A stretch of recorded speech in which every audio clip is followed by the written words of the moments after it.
कोविडच्या बाबतीत अतिशय सविस्तर प्रत्येक मंत्रिमंडळाच्या बैठकीमध्ये आरोग्य विभागाच्या वतीने आपण संपूर्ण प्रेझेंटेशन करतो। नेहमी पद्धतीने आजही प्रेझेंटेशन केलं। मुंबई, पुणे, ठाणे, पालघर, रायगड या जिल्ह्यांमध्ये आपल्याला नक्कीच पॉझिटिव्हिटी वाढल्याचं सांगण्यात आलेलं आहे आणि त्यामुळे पॉझिटिव्हिटी वाढल्या कारणाने नंबर ऑफ टेस्ट्स वाढवण्याच्या सूचना फार आज कडक पद्धतीने देण्यात आलेल्या आहेत। काल रविवार असल्यामुळे थोड्या टेस्टिंग्स कमी झाल्या, पण सोमवारपासून म्हणजे आजपासून टेस्टिंग्स खूप वाढवण्याच्या सूचना देण्यात आलेल्या आहेत। पॉझिटिव्हिटी रेट्स हे नक्कीच ह्या 6 जिल्ह्यांमध्ये खूप जास्त झाल्याचं चित्र पाहायला मिळतं आहे। म्हणजे 8%, 6%, 5%, 3% असा पॉझिटिव्हिटी रेट आहे। म्हणजे 100 टेस्ट मागे एवढे पॉझिटिव्ह निघत आहेत। ही जरी वस्तुस्थिती असली ह्या 5-6 जिल्ह्यापुरतीच, परंतु या संपूर्ण परिस्थितीमध्ये ॲडमिशन्स जर बघितले तर साधारणपणे एकूण पॉझिटिव्ह येणाऱ्या रुग्णांपैकी 4% लोक पॉझिटिव्ह म्हणजे ॲडमिशन्स त्या ठिकाणी होत आहेत आणि म्हणजे 1% ॲडमिशन्स होत आहे। सॉरी, मला हे सांगायचं आहे। आणि सिव्हिअरिटी त्याच्यामध्ये कुठंही नाही। मला सांगायचा मुद्दा एवढाच आहे की त्याच्यात सिव्हिअरिटी कुठंही नाही आहे आणि त्यामुळे तशी काळजीचा विषय अजिबात नाही आहे। आणि मास्कच्या बाबतीत आम्ही सगळ्यांना सांगितलं की आता हा मास्क तुम्ही सगळ्यांनी जरी कंपल्शन नसलं तरी आव्हान केलेलं आहे आणि त्याची अंमल व्हावी या दृष्टिकोना इतपत मास्क कंपल्शनच्या संदर्भाने म्हणजे पेनल्टी लावू नये, अजून त्याच्यामध्ये म्हणजे ज्याला म्हणायचं कंपल्सरी आणि मॅन्डेटरी करू नये, परंतु घातला पाहिजे आणि नाही घातलं तर त्याला सांगितलं पाहिजे की बाबा मास्क घाल या पद्धतीच्या संदर्भाने चर्चा जरूर झालेली आहे। दिंडीच्या बाबतीतसुद्धा चर्चा झाली। आत्ताच आपण जर बघितलं की एका फिल्म प्रोड्युसरच्या करण जोहरच्या वाढदिवसाच्या निमित्ताने जमा झालेले संपूर्ण अनेक फिल्म्स क्षेत्रातले लोक, त्यामध्ये मोठ्या संख्येने लोक पॉझिटिव्ह झाल्याचं चित्र पाहायला मिळालं।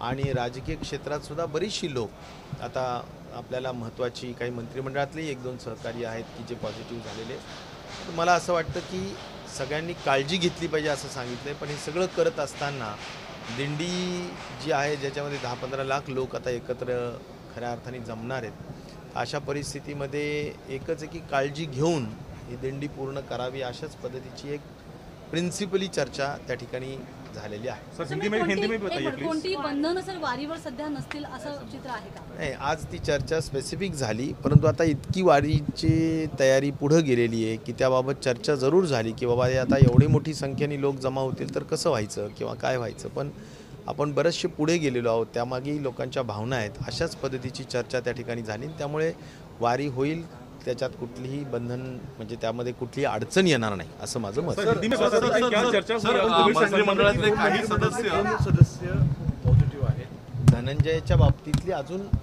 अधिकृत रिपोर्ट नाही, पण त्यांना ताप आहे आणि त्यामुळे त्यांनी सगळे कार्यक्रम रद्द केलेले आहेत। त्यांनी स्वॅब पाठवलेला आहे, त्यांचा रिपोर्ट येईल त्यावेळी आम्ही निश्चित प्रकारे सांगू। परंतु माननीय देवेंद्रजी फडणवीसांच्या बाबतीतल्या या ठिकाणी हे झालेलं आहे, राजजींच्या बाबतीत आपल्याला माहितीच आहे की आपल्याला ते झालेले। तर अशी एक जनरल चर्चा निश्चित प्रकारे झाली। आपल्याला सगळ्यांनाच काळजी घेण्याची आवश्यकता है। सर, हिंदी में बता दीजिए कोविड के संदर्भ में आज क्या चर्चा हुई है? कोविड के बारे में संक्षिप्त में डिटेल में प्रेजेंटेशन भी हुआ है, लेकिन और प्रेजेंटेशन के बाद इतना तय हुआ कि पॉजिटिविटी रेट बढ़ रहा है, 6 जिलों में बढ़ रहा है। मुंबई है, पुणे है, ठाणे है, पालघर है, रायगढ़ है। तो यह जिलों में अभी पॉजिटिविटी रेट जो बढ़ रहा है तो उसके माध्यम से वहाँ पर ज़्यादा टेस्टिंग होने की ज़रूरत है। और यह टेस्टिंग के माध्यम से अभी जो आज पॉजिटिविटी रेट है वो रेंजिंग फ्रॉम 3 to 6-7%, 8% तक पॉजिटिविटी रेट निश्चित तौर पर है। तो पॉजिटिविटी रेट बढ़ने की वजह से केंद्र सरकार ने भी एक ही कहा है कि आप टेस्टिंग बढ़ाओ, तो टेस्टिंग हम बढ़ा रहे हैं, वह एक निर्णय लिया गया है। मास्क के बारे में इन ज़िलों में ज़्यादा कर तो बहुत ज़्यादा स्ट्रिक्टली इसका इम्प्लीमेंटेशन होना चाहिए, ऐसा भी चर्चा हुई है। लेकिन मैंडेटरी यानी कंपल्शन यानी पेनल्टी लगाना ऐसा कोई तय नहीं हुआ है, लेकिन एक जनरल अपील करना चाहिए। और मैंने तो यह भी कहा है माननीय मुख्यमंत्री जी को कि इस बारे में आप ज़रूर जनता को भी बोलिए, और जो प्रिकॉशन डोज है या उसको हम बूस्टर डोज भी कहेंगे, वह भी लेना चाहिए, ऐसा भी मुझे लगता है कि इसके बारे में भी हम अपील कर रहे हैं, क्योंकि ये अभी ऐच्छिक है, यानी ये अभी चॉइस बेस्ड है। तो इसलिए ये और लोगों ने जाके उसको पैसे देके लेना चाहिए, ऐसा इसमें रूल्स है। तो मुझे लगता है कि ये हम जनरल अपील करना चाहते हैं कि कई लोगों को सेकंड डोज होने के बाद अभी 9 मंथ्स हो चुके हैं, तो उन्होंने अपने अपने प्रिकॉशन के लिए और समाज के प्रिकॉशन के लिए भी प्रिकॉशन डोज लेना ज़रूरी है। तो सभी लोगों ने प्रिकॉशन डोज ज़रूर लेना चाहिए, जिसको हम बूस्टर डोज भी कहते हैं, निश्चित तौर पर लेना चाहिए। ऐसा मैं आपको सभी लोगों को और मेरे महाराष्ट्र के आवाम को अपील करना चाहता हूँ। सर टास्क फोर्स की काही बैठक जिक्र किया आपने, एक बार बता दीजिए करण जौहर के घर के पार्टी, करण जौहर के पार्टी के हद तक जो हमने देखा कि करीबन वहाँ पर उपस्थित कई लोग पॉजिटिव हुए हैं, तो इसका मतलब है कि पॉजिटिविटी रेट बहुत ज़्यादा है, कॉन्टेजियसनेस बहुत ज़्यादा है, और ये मैक्सिमम BA.4 BA.5 वेरिएंट वाला ही स्प्रेड हो रहा है, यानी ओमाइक्रॉन का ही ये वेरिएंट है, लेकिन यही स्प्रेड निश्चित तौर पर बहुत ज़्यादा पैमाने पर हो रहा है। सर टास्क फोर्सची काही बैठक इतक्यात आयोजित करण्यात आलेली आहे का? आणि दुसरी गोष्ट, मुंबईत आठवड्याभरात 4 पटीने रुग्ण वाढलेले आहेत, तर त्यावरती मुंबईत तरी किमान काही निर्बंध असतील का?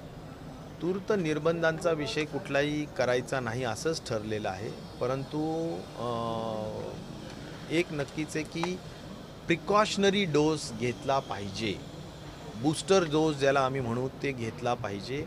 प्रामुख्याने या 6 जिल्ह्यांमध्ये तर मी तर म्हणेल त्वरेने सगळ्या लोकांनी प्रिकॉशनरी डोस आपापल्या पद्धतीनं वेळेत वेळ काढून जाऊन घ्यावं। हा पूर्ण प्रायव्हेटमध्ये उपलब्ध आहे मोठ्या संख्येने, आणि आपण सगळ्यांनी घेतल्यास त्याचा नक्कीच फायदा होईल असं तज्ज्ञांचं सुद्धा मत आहे। आणि त्यामुळे आपण सगळ्यांनी प्रिकॉशनरी डोस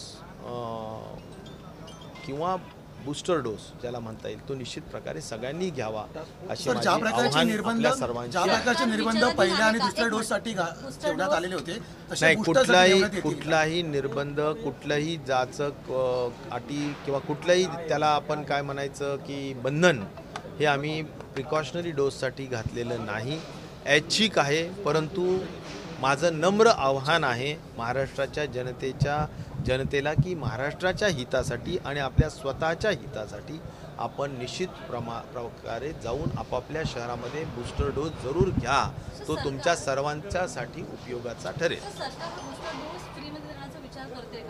निश्चित प्रकारे नाही, हे स्वतः घेतलं पाहिजे, कारण हा प्रिकॉशनरी डोस आहे। जे कंपल्सरी वाटलं त्यावेळी आम्ही निश्चित प्रकारे त्यावेळी सगळ्या पद्धतीची मदत केली, पण हा मात्र प्रिकॉशनरी डोस आहे, आपण स्वतः सगळ्यांनी घेतला पाहिजे। धन्यवाद।